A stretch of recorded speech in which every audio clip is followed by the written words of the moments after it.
The views and opinions expressed in this broadcast do not necessarily reflect or represent the views and opinions of WBGR Network.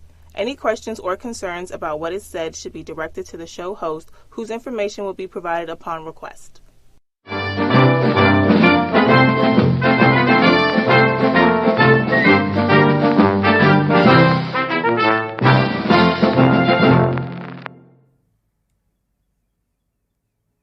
Hi everyone, this is Troy again.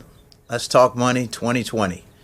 I know a lot has happened over the last week, and I just wanted to give you a few updates and some things that we learned, some things that we've been working on at the office. So let's get right to it. I'm going to talk about something. I've been talking about it for a couple of weeks, but I want you to bear with me for a second, because I think there's a problem with this PPP loan, and I'll get to that in a minute. Just bear with me for a few seconds. I'm going to kind of go over the details of the loan, and I'm going to tell you something that happened this week that's going to have a tremendous effect on the PPP loans if you're not careful about it. Now, just want to give you an update. I got a few clients now that have gotten approved, gotten their money, and they're rocking and rolling.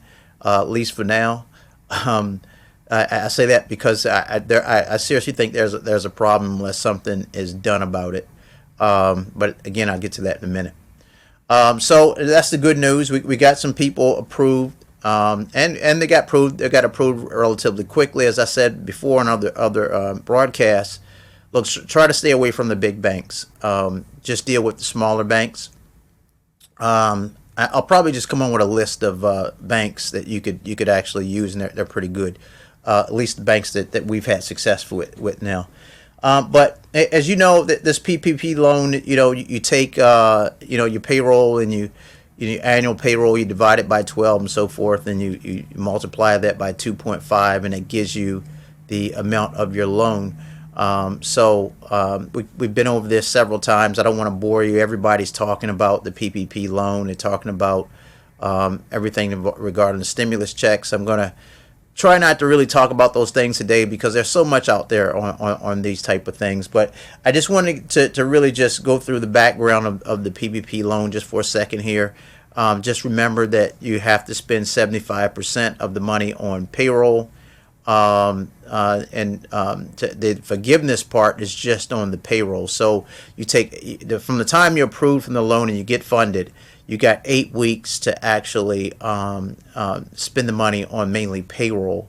And then what happens is the bank will have some type of reporting mechanism where you can actually submit your payroll, and that part of the loan will be forgiven. And hold on for a second here, because look, that's where the problem is, and I'm going to get to it. So you got 8 weeks.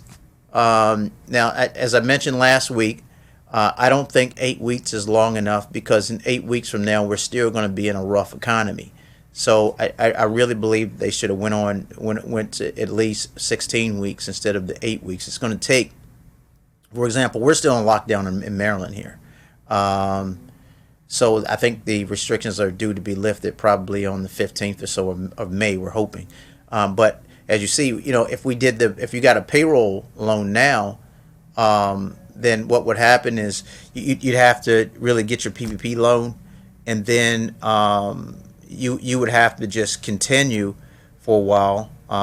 Once you continue, for 4 weeks or whatever, your 4 weeks is up. But if your economy is not good in that 4 weeks, and say your first 2 weeks, 3 weeks, the economy is not good, you can't really bring in revenues. Yeah, you got these new employees that you've hired, or employees that you hired back.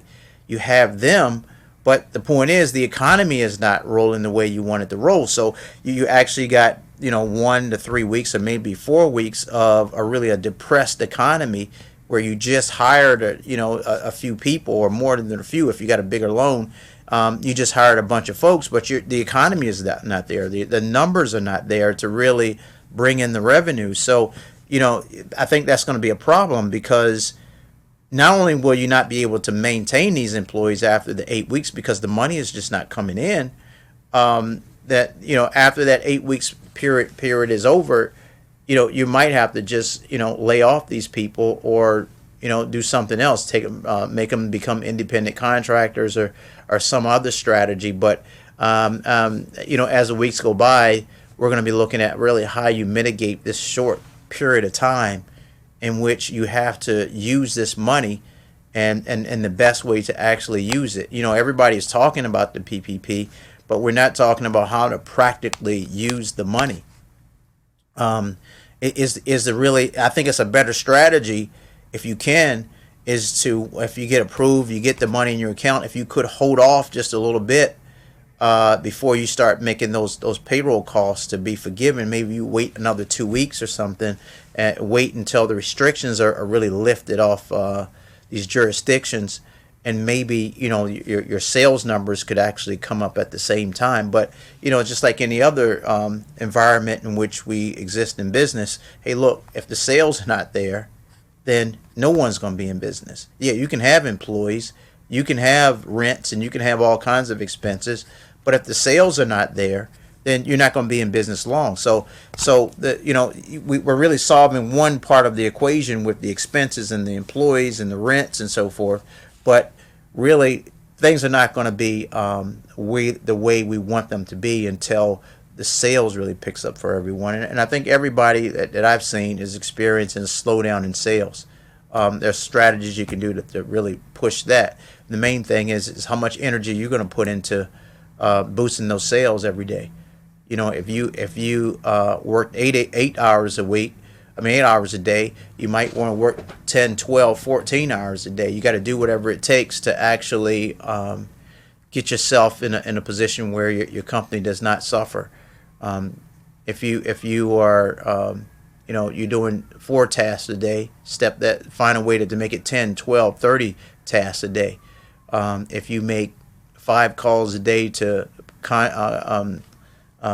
prospective clients, then make that 30 calls a day. So you're gonna have to step it up, because, like I said before, we're not going to depend on these loans and programs and whatnot. We don't know what's in store for these loans and programs. So the bottom line is, after 8 weeks, you are forgiven within that 8-week period your payroll costs, and you're forgiven the loan for the amount of the payroll that you actually expended during that 8-week period. But there is a problem that I want to talk to you about. The problem is this: we're not thinking out when we actually have to file that tax return for the year in which you get this PPP loan.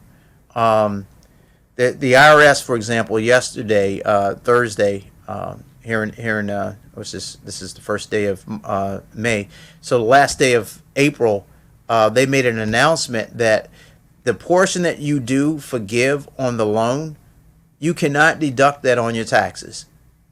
Let me just say that again. Okay, the IRS came out with a ruling just yesterday, and it's in the Wall Street Journal. You should go check out the Wall Street Journal on Thursday, April 30th. The IRS made a ruling that the part where the portion of the loan where that's forgiven, you cannot deduct that on your taxes.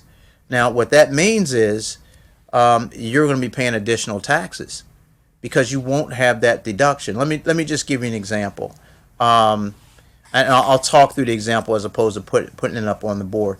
If you took someone, for example, who makes $200,000, all right, they make $200,000, and their expenses are $100,000, all right. That gives you a taxable income of $100,000, of course, right?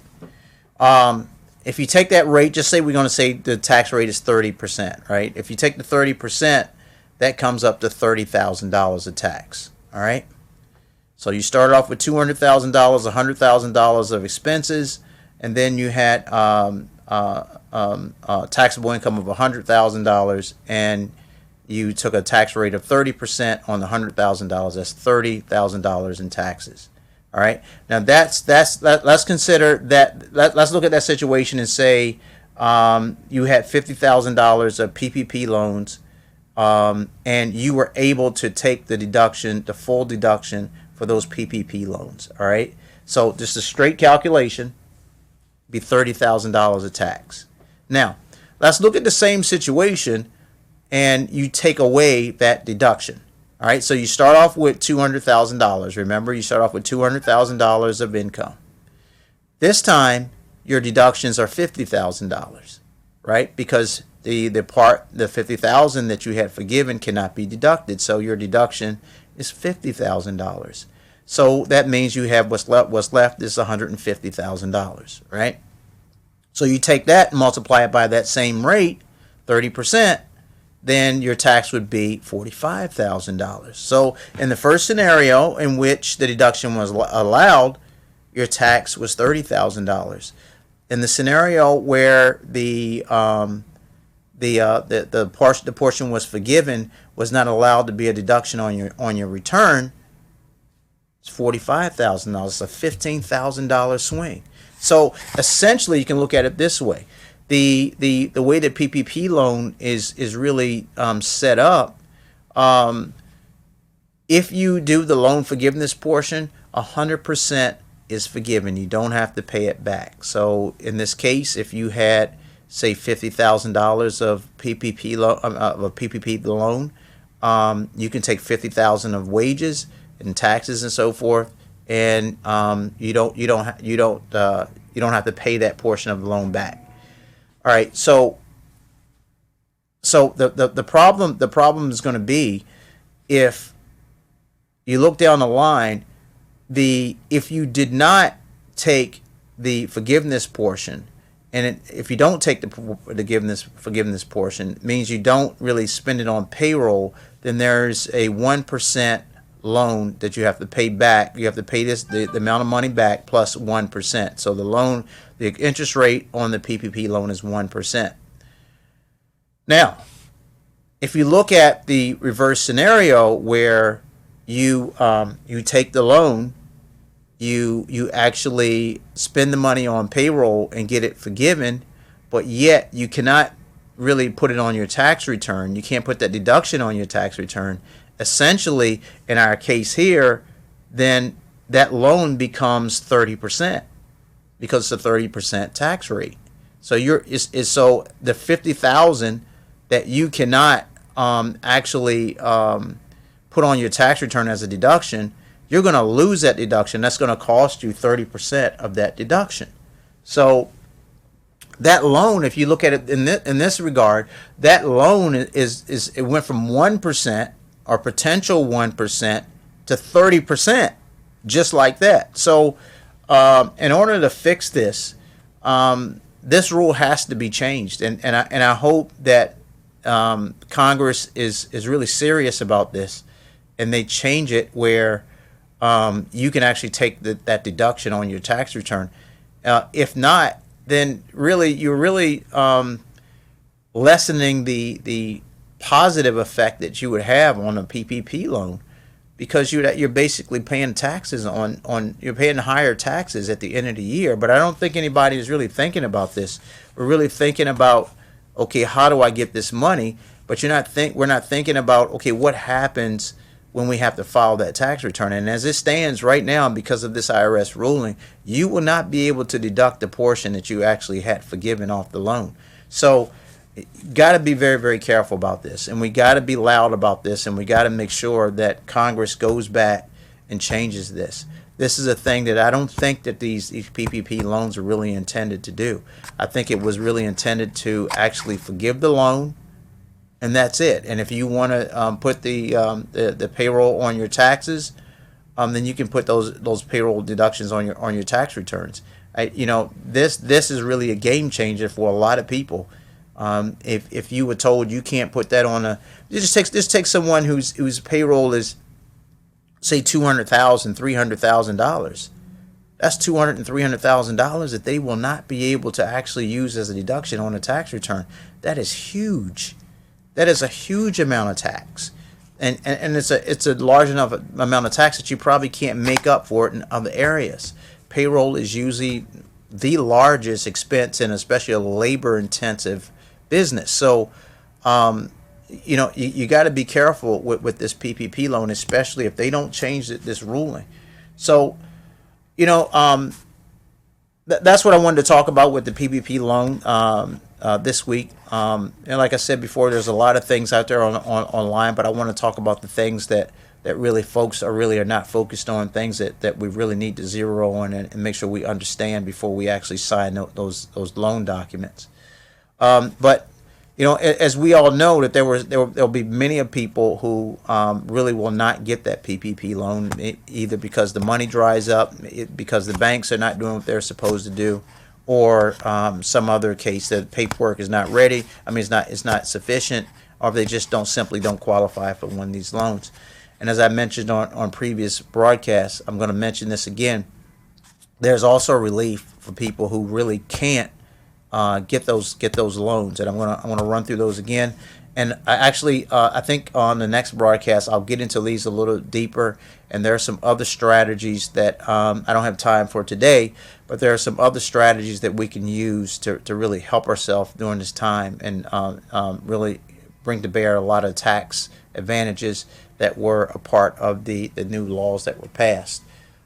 So let's get right into it. As I mentioned before, if you do not get that PPP loan, you can actually, the employees that you have right now, you can actually get a credit up to 50% of the payroll taxes. That can be big if you're in a labor-intensive business.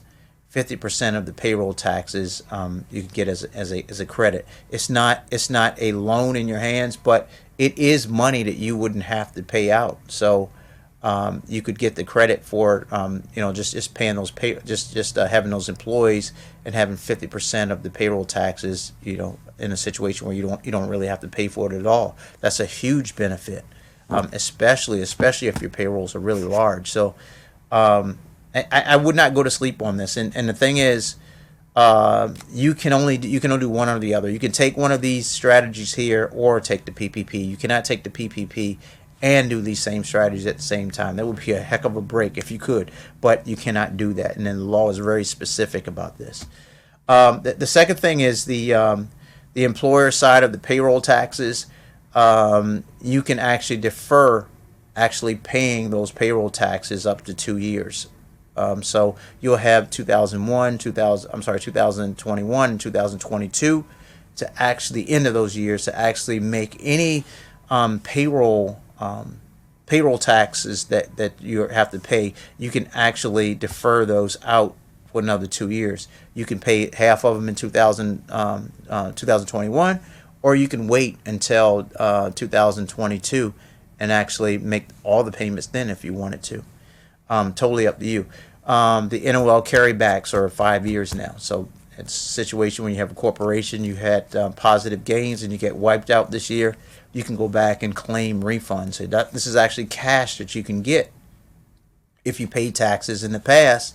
You can roll back your losses from this year 5 years back, and you can get some quick cash in your pocket. You can file a refund claim right away and send that into the IRS, and they can actually give you the back taxes that you paid in prior years up to the point of your losses, your NOL losses. There's also some interest deductions that you can do. There's enhanced interest deductions. I'll get more into that on the next broadcast. One thing I also want to talk about is withdrawals from retirement plans. I don't like to withdraw money from the retirement plans, but if you are going to do that, this is the year that you might want to do it. And there's some strategies that you can definitely deploy by doing that. You can take out your money out of your retirement up to $100,000, and there's no penalty, right? And you can also defer the tax on that money that you take out. So just suppose that you're in a situation where you were contemplating taking your money from a traditional IRA and rolling that money into a Roth IRA. This may be the time to do it. You can take $100,000 up to $100,000, withdraw it out of that IRA, not pay the penalty. You still have to really consider when you're going to pay the tax. Are you going to pay the tax now? Or are you going to pay the tax? You're going to defer the tax. But you could essentially take that money out now, avoid that penalty that you would typically have, and actually stick it into a Roth IRA right now. Could be a great strategy for someone who actually is looking at paying the tax now on their retirement, and just to make sure that their tax rates won't go up in retirement years, and their retirement is pretty much wiped out. And that's what's pretty much going to happen. The government is giving out so much money that, and again, I talked about this in prior broadcasts as well. The government is giving out so much money that it has to raise taxes at some point to take care of some of these deficits that these bills are creating. So it's probably better if you do have an IRA account, if you or 401k, and you want to actually roll it into an IRA. Now is the time to do it. The tax rates are the lowest that they've been in 70 years. That's one plus. And then you have up to $100,000 to withdraw without the penalty. So this is the time to actually move that money into a Roth. And why do I say move it into a Roth?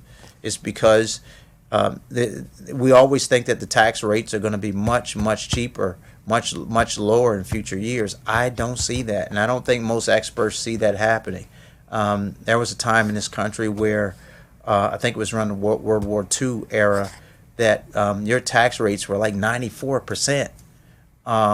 So at some point this country will have to take drastic measures like that and actually raise the taxes. We might not see 94%, but it could be possible that we see 70%. With all the money that the government is on the hook for, all the government is paying out, and year after year we run into deficits. We just don't see how we can go too much longer without raising those tax rates. So we're safe for now. The next 3 or 4 years, you might want to consider moving the IRA accounts and moving them into the Roth accounts or some after-tax vehicles like LERPs or some other type of after-tax vehicle. Pay the tax now. I know it's a tough pill to swallow, but it's better when the taxes are really low than when you really need that money later on in life and you're paying most of that money to taxes. You don't want that to happen to you. So do that now. And I would actually start paying off those taxes right now on those retirement plans. But anyway, that's my talk for today. I did not want to be too long. I know a lot has been going on. A lot has transpired. So let's just keep the faith. Let's keep the grind going. Different things are going to come out every week, and I'm going to be here to bring them to you. Anyway, until the next time, be safe. I'll talk to you next week. Hi, I'm Troy Emory.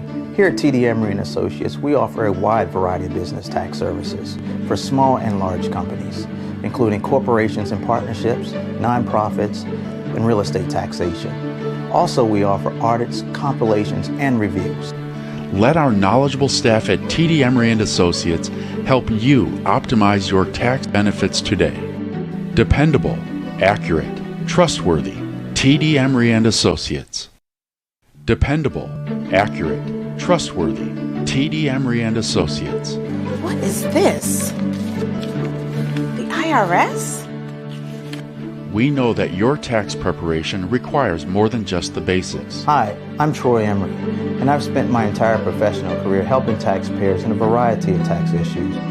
Let us show you how to confront and solve tax issues with every viable option under the law.